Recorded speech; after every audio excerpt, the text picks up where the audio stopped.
chers jeunes d'Afrique et au-delà. Notre monde d'aujourd'hui est marqué par la récurrence de conflits de toute nature. Conflits par-ci, extrémisme par-là, terrorisme ailleurs. C'est devenu courant que nous vivons ces événements de partout dans le monde. Face à cette situation urgente, face à cette situation grave, il faut agir. Il ne faut pas laisser les vendeurs d'illusions, il ne faut pas laisser ceux qui dressent des murs d'incompréhension et de haine gagner le combat. Soyons solidaires tous pour qu'à chaque fois ces marchands d'illusions, ceux qui dressent des murs de haine, de combat, de guerre, de violence, pour que nous, à notre tour, nous jetions des ponts du dialogue, de la rencontre et de l'entente. Par quels moyens? C'est l'échange, la communication, l'alerte précoce, la prise en charge des vecteurs qui peuvent mettre en péril la paix dans la société. C'est la lutte contre la pauvreté, la lutte contre l'analphabétisme, la lutte contre la fracture numérique et également la lutte contre les écarts sociaux, les écarts qu'il y a entre les riches et les pauvres. Donc pour l'équilibre dans la distribution des richesses. Cukalel nehoto tawat yummumene nehe nder galle he ene holliri kadi needi mumen nder galle he sabu sa holliri needi ma e nder galle he a reftima tan so biye ari so yiri bonde so ƴewtima no mbaɗata ni eno mbaddata yimɓe galle ɓe ni tan rewat hen sabu cukalel haydara anda cukalel koko oñtete tan jàmm nag dara gënu ci baye boo ñu roy sunu maam yu baax yi fi newoon comme Cheikh Ahmadou Bamba comme Alaaji Maalik ak Cheikh Abdoulaye Niass dañu koy wax waaye ñoom de wax dëgg yàlla jàmm ji ci réew mi ak Cheikh Omar Fouti yi ñoo ko fi def ndax bi nu ñëwee ay daara lan samp di jàngal doomu aadama yi di leen dimbali di leen defar ba nga xam ne fu nu mën a ne di defare loolu nag dañ koy war a bañ a bàyyi jëlaat loolu waaw tànki mag ñooñu daal baye boo ñu jiital ko def ko fondation suñ ko defee rek dana mën a dem. te xëccoo doo nga fiy jaxase nit ñi ñàkk jàmm gépp addunaa ko waral waaye kenn xeexagut nga xuloo ngir yàlla jullil alma penku bi ma julli kenn xuloogu ci wala nga xeex ci wala jàngal Faatiha abal ma jàng kenn defagu ko kon addunaay boole nit ñi addina nag mbale dong la moo xëy nun ñëpp fi leen ko fekk te fi leen koy bàyyi waaye soo bëggee falu ma bëgg a falu nga bëgg kii ma bëgg kii nga bëgg lee ma bëgg ko nu dajeeg bëgg gudul yàlla mooy boole nit ñi kon nan dellu ci yàlla nun ñëpp. dañu toll ci jamono boo xam ni ñëpp war nañu wax jàmm parce que àdduna bi kat lii mu nekkee guerre mondiale sax a ko tane lii ci yàqu-yàqu ci wàllu jikko te yàqu-yàqu boobu moo indi li xew yëpp moo indi terrorisme moo indi violence yi xew moo indi lu bari ci luy xew mi ngi jóge ci yàqu jikko te suñu borom prévenir nañu ci alquranul karim zahara al fasad fi l barri wal bahr bima kasabat aydi nnaas. salaam mooy jàmm bañ nañ buñ duggee aljanna la ñu yàlla yi njëkk a teralee mooy salaamun aleykum tibtum mooy jàmm tey jàmm dugg ngeen ci jàmm joo xam ne dafay sax ba péncam yàlla kon jàmm mooy li nga xam ne mooy defar société bi bu jàmm amul dara du baax.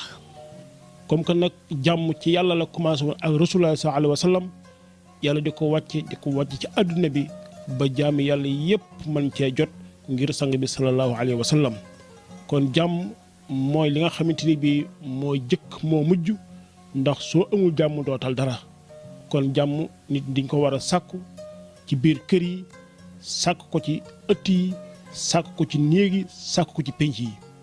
booy jëflanteeg sa moroomu doomu aadama xoolal yàlla ca moom bu ca xool leneen doonte sax du ab jullit waaye xam nga ni doomi aadama la teraangay doomi aadama nga koy delloo ndax sa borom moo ni woon wala qad karramna bani aadama man yàlla maa teral doomu aadama teraanga jooju yàlla jox doomi aadama yow ab jullit en tant que jullit moom la islam sant nga delloo ko doomi aadama jooju bu ci xool ak njulliteem mbaa ñàkk a nekk julliteem bu fekkee jullit la am na loo xam ne mooy dox seen diggante ci ay rapport bu dul jullite am na lu war a dox seen diggante ci ay rapport muy diggante nit ak nit, diggante dëkkandoo ak dëkkandoo.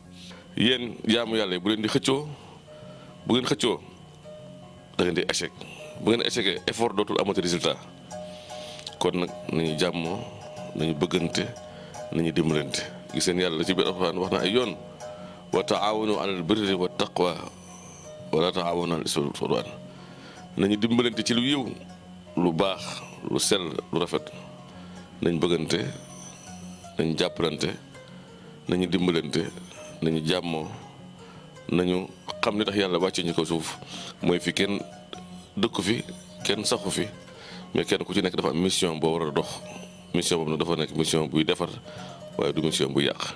Nous devons tous tout faire pour être les meilleurs artisans, les acteurs les meilleurs pour propager et faire durer la paix dans les sociétés. L'islam, aslama yaslimu, qui est justement le fait d'être de la paix, de propager la paix. L'islam, tout comme le Christ qui dit aimer même les ennemis, l'islam et le christianisme sont des religions qui normalement nous empêchent de faire autre chose que la paix pour les autres.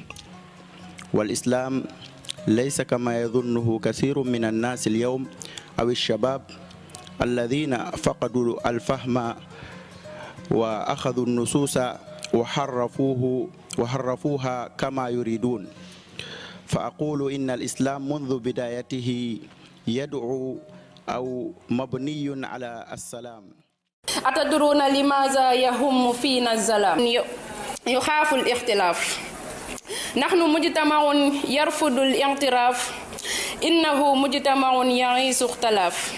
نحن مجتمع يعيش بكل سفافة ويدعي أنه يحمل لفكر مختلف. نحن مجتمع يهوى التعالي من فراغ ويدعي أنه مجتمع مثقف. اختلاف اللون يؤذينا، اختلاف الشكل يؤذينا، اختلاف الفكر يؤذينا، حتى اختلاف الجنس يؤذينا. نتنازع على الفروق والخرافات. Word of comfort, word of joy, felt in my heart that could not fly.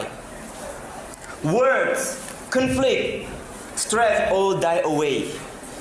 Pride and bliss free no with no river of cry.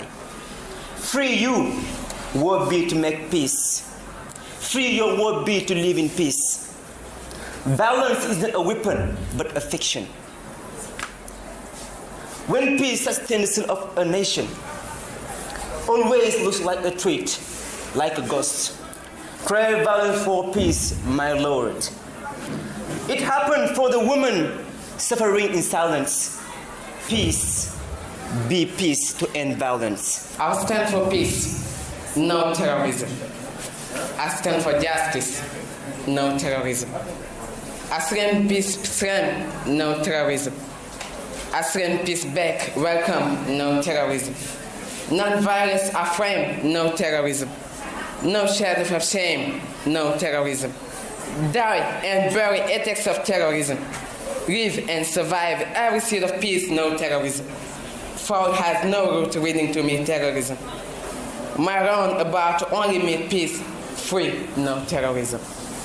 May peace sing. Thank you so much.